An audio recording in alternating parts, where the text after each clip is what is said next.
Assalamualaikum warahmatullahi wabarakatuh. Selamat siang.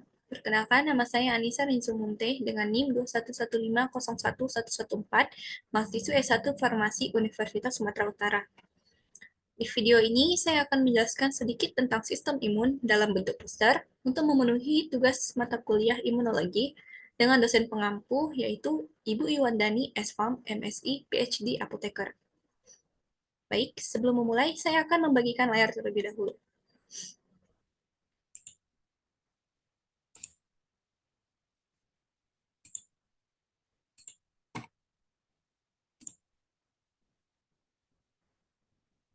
Sistem imun. Seperti yang kita ketahui, sistem imun adalah sistem dalam tubuh yang bertanggung jawab dalam kekebalan tubuh manusia. Sistem imun dirancang untuk melindungi inang atau host dari patogen-patogen penginvasi dan untuk menghilangkan penyakit. Bila terpapar Bila sistem imun terpapar oleh zat yang dianggap asing, maka akan terjadi dua jenis respon imun, yaitu respon imun non-spesifik dan respon imun spesifik. Walaupun kedua respon imun ini prosesnya berbeda, namun telah dibuktikan bahwa kedua jenis respon imun di atas saling meningkatkan efektivitasnya. Baik, yang pertama adalah sistem imun non-spesifik atau innate atau non-adaptif. Sistem imun non-spesifik adalah sistem imun yang melawan penyakit dengan cara yang sama kepada semua jenis penyakit. Sistem kekebalan ini dimiliki oleh seseorang sejak lahir. Sistem kekebalan ini tidak membeda-bedakan responnya kepada setiap jenis penyakit. Oleh karena itu disebut non-spesifik. Mekanisme dari kekebalan ini efektif terhadap mikroorganisme tanpa terjadinya pengalaman kontak sebelumnya dengan organisme tersebut.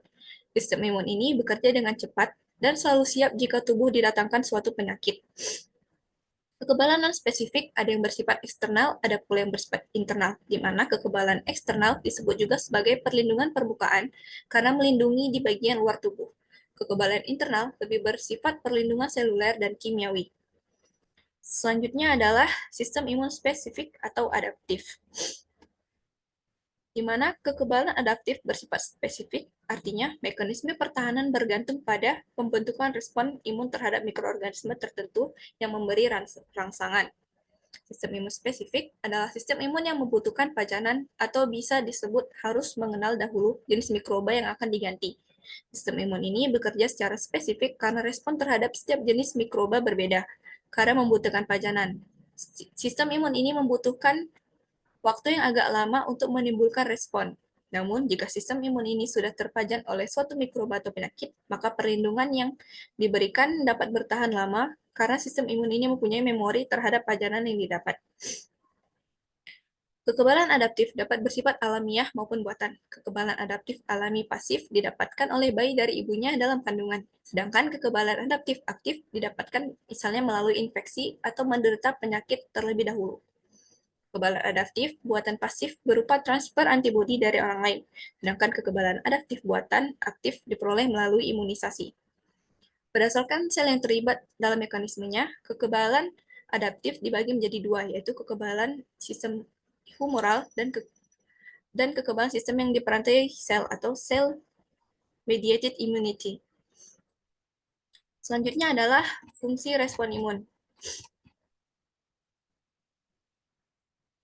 Dalam pandangan modern, sistem imun mempunyai tiga fungsi utama, yaitu pertahanan, homeostatis, dan perondaan.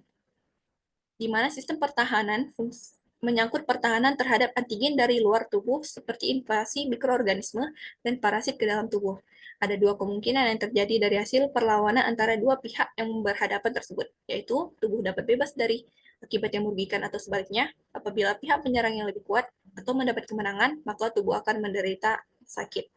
Yang kedua adalah homeostatis. Fungsi homeostatis memenuhi persyaratan umum dari semua organisme multiseluler yang mengkehendaki selalu terjadinya bentuk uniform dari setiap jenis sel tubuh. Dalam usaha memperoleh keseimbangan tersebut, terjadilah proses degradasi dan metabolisme yang bersifat normal agar unsur seluler yang telah rusak dapat dibersihkan dari tubuh.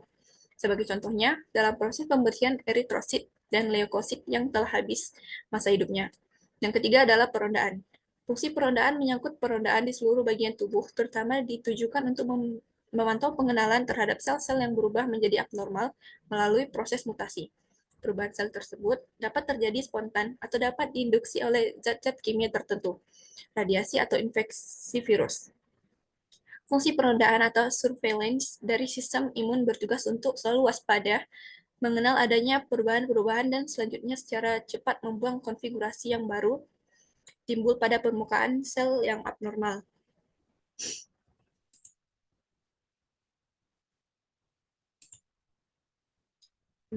Baik, sekian penjelasan saya mengenai sistem imun. Apabila ada kesalahan maupun kekurangan, saya mohon maaf. Wabillahi taufiq wal hidayah. Wassalamualaikum warahmatullahi wabarakatuh. Selamat siang. Terima kasih.